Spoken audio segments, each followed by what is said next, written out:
Hello all you lovely people and welcome to another video of mine. In today's video, I'm playing Resident Evil 3 on my Lenovo Legion Go. And as you can see, I've been able to get over 80 FPS in this game, and that is at 1200p. That's right. Let me just quickly show you that I'm playing this at 1200p. Now, how am I able to draw out 80 FPS? That's exactly what this video is about. So kindly stick around till the end of the video because I'm going to be showing you my AMD Adrenaline settings. I'm going to show you my in-game settings, and I'm going to show you how I was able to draw out close to 80 to 90 FPS in this game. So with that said, let's get started, folks.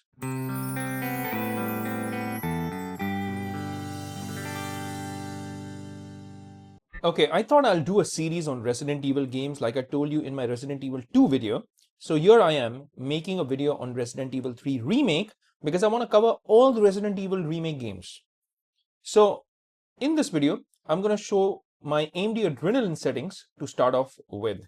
So for that, what I'll do is I'll first turn the tracker off out here. Let me first go over to 800p so that I'm able to do this. And now what I'm going to do is I'm going to head over to my AMD Adrenaline software. And let's go over to Steam first. Let's close this and let me show you my Adrenaline settings to begin with. Here we go, AMD settings. By the way, a new AMD driver had dropped on the 10th of February 2025. So this, you could say, is the latest driver that you can sideload now on your Lenovo Legion Go. This is not your stock driver. So this is 25.2.1. This is the driver version which will also give you access to AMD's Fluid Motion Frames. So here, if I go over to Resident Evil 3 and I head over to the settings, here you can clearly see that I am using AMD's Fluid Motion Frames. I have enabled it. I've kept the search mode on high. The performance mode is on quality. Radeon anti-lag has been enabled. By the way, for some reason, this game was not showing me an option for Radeon image sharpening. So I don't have that option listed here. I don't know why that's the case. In case you know why that's the case, please let me know in the comments section, but I was just not getting that option. Instead, I was getting the option of Radeon Super Resolution only, so I chose to go along with Radeon Super Resolution in this game, and I've kept the sharpen effect at 100%. If you take it down a little more, that is 85 to 80%, you might actually be able to draw out more performance out of it. Let's just do that because let's keep it at 90% because we are anyways playing this at 1200p. As far as the advanced settings go, I've kept the advanced settings in terms of anti-aliasing method to multi-sampling. Morphological anti-aliasing has been enabled. Anisotropic filtering has been enabled, and anisotropic filtering level has been kept at 2x. The texture filtering quality is on performance, and surface format optimization has been enabled as well. So I have disabled integer scaling because integer scaling does not work with Radeon Super Resolution, but it does work with image sharpening. And since I'm using Super Resolution, I have integer scaling disabled here. The moment I turned it on, this went off. And the scaling mode is full panel. Now, as you can see, I'm drawing out an average FPS of 83.4. That's not bad. What about the in-game settings? So let's head over to the in-game settings now. All right.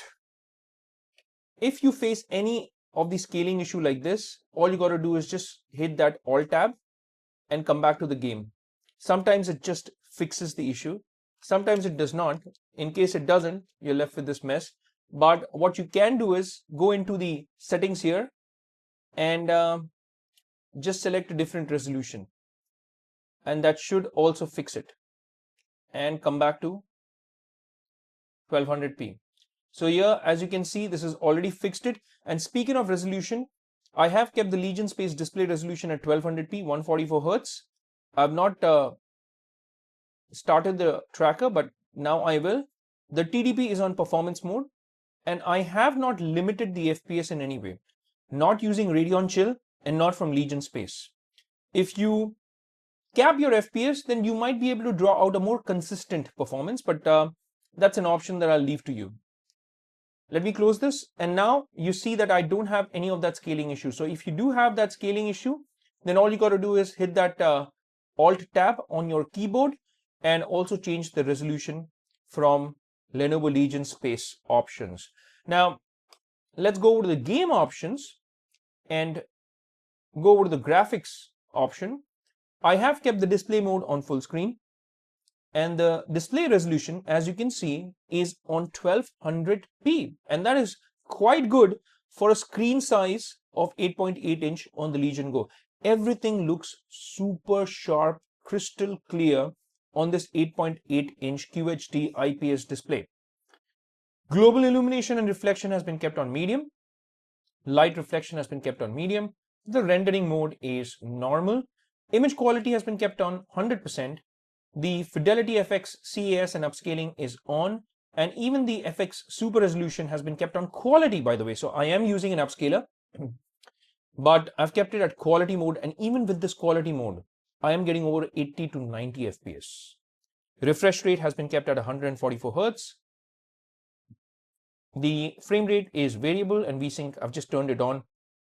Anti-aliasing is FXAA and TAA.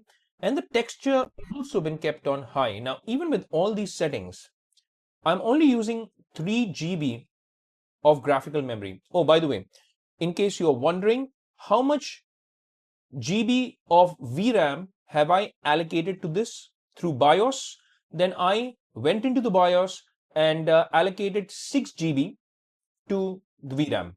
So I have 6 GB by default, it's showing 10.70 GB here, but out of all of that, I'm only using 3.11 with these settings. The texture filter quality has been kept on high, and mesh quality is high, shadow quality is medium, shadow cache is on, screen space reflections is on, subsurface scattering is on, volumetric lighting quality is kept on medium, the particle lighting quality has been kept on high, screen space ambient occlusion has been kept on, and bloom is on, lens flare is on, but motion blur, if you have seen any of my videos, I don't like playing with motion blur, so it is subjective. If you like it, turn it on. I generally tend to turn it off in all my games. Depth of field has obviously been turned on. This looks really good, especially in those cutscenes, and Resident Evil remake games are heavy on the cutscenes because it does have a good narrative element to it. Lens distortion has been kept on. So these are my in-game settings, and with these in-game settings, with the AMD Adrenalin settings and the AMD graphic driver version 25.2.1, I have been able to extract close to 80 to 90 FPS. So now with these settings turned on, let's get into the game, show you a little bit of gameplay and show you what kind of FPS have I been able to get when tracking through Legion space. As you can see, everything looks pretty good. And you remember those particle effects? Look at those dust particles in the light. I don't know if the camera will be able to pick this up, but it looks really nice, guys. And I am getting over 100 FPS. Can you believe that, guys? 100 FPS. Now, some of these areas might be a little overexposed because the screen's too bright. And if I turn the brightness levels down, then yes, you'll be able to see these sections as well, as you can see. But since it's a dark game, let me turn the brightness up a bit. Please note that this is overexposed only because of the camera ISO. And yeah, just look at this smoothness, guys. Incredible, eh? 110 FPS is what I have been able to draw out. This is Radeon Super Resolution, and this is AFMF2 that I'm using. Incredible, eh? Wow, I mean, look at the characters. High poly models, obviously, but there are no aliasing issues at all. There are no jaggies. There is no shimmering issue. These games, these Resident Evil games, have been optimized quite well with FSR, because FSR generally tends to have a lot of shimmering issues, especially when you tend to take the resolution down a notch. So if you're playing at like 800 to 900p, you may actually run into some of these aliasing issues, some of the shimmering issues. But this game, and in fact all of the Resident Evil remake games, they have optimized these games pretty well, so you don't have those issues. So everything looks sharp, crystal clear, and you don't have any aliasing, jaggies, or any shimmering around hair or around the character's body. It's really, really good. Everything is really good, and it is looking nice. Wow, look at these particle effects, guys. Look at that lighting out there. Incredible. I mean, it's unbelievable that I'm playing at this resolution, which is 1200p on a handheld PC, and I'm getting over 100 FPS on a game like this. This looks incredibly good, guys. I mean, it looks so good that man, I'm speechless is what I can say. Ooh, look at those goodies. Some nice drinks. Okay. I anyways won't be able to consume any of that because things are about to heat up in just a short bit. Okay. All right. All right. Yes. Look at that, guys. I mean, look at the sharpness and look at how good this looks. What's going on out there? Okay.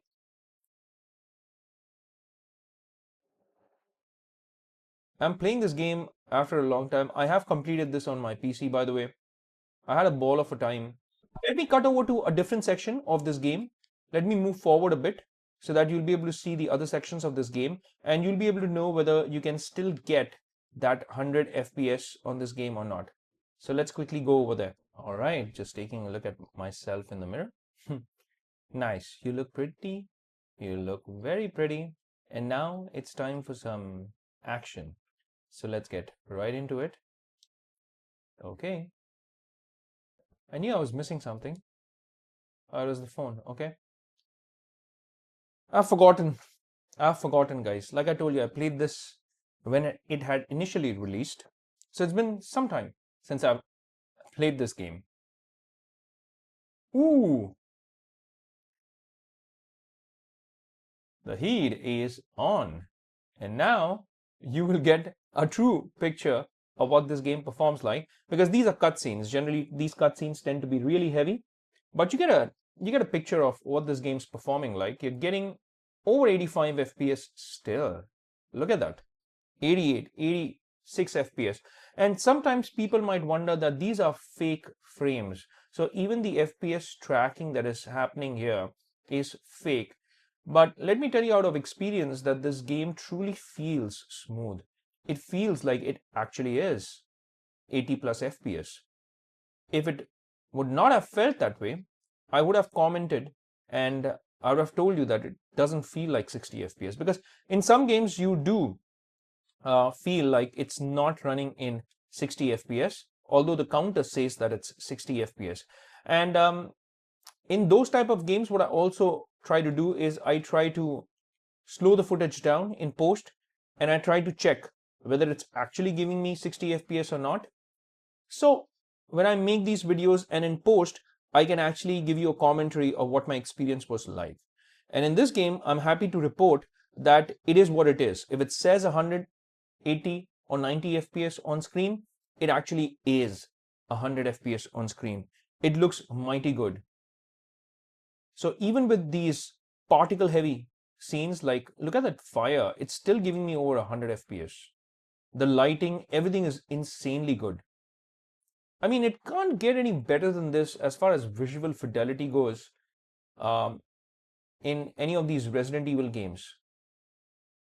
Ooh, look at that. Now that scene was brutal, guys. Ooh. I mean, not just from a visual standpoint, but also from the performance perspective, I think on the handheld PC itself, that might have been pretty demanding. Run, run, Lola, run. Oh, I didn't ask you to limp. But okay, it's the best that you can do then, all right. Oh. So again, this was Resident Evil 3 Remake. Of course, it performs in the similar way. I mean, even when you move ahead into the game, at least that's what I'm guessing, because I haven't played this. I did play Resident Evil 2 quite a lot again. and it performed really well. If you haven't already checked out my video on Resident Evil 2, I even made a comparison of AFMF2 versus lossless scaling frame generation 3.0 when it comes to Resident Evil 2. I'm not making that comparison here because I don't even think that you need lossless scaling in this particular game, because this game by itself is performing really good with AFMF2. So I don't think I need to use LSFG 3.0, because I generally end up using LSFG 3.0 when it's not performing well with the AFMF2.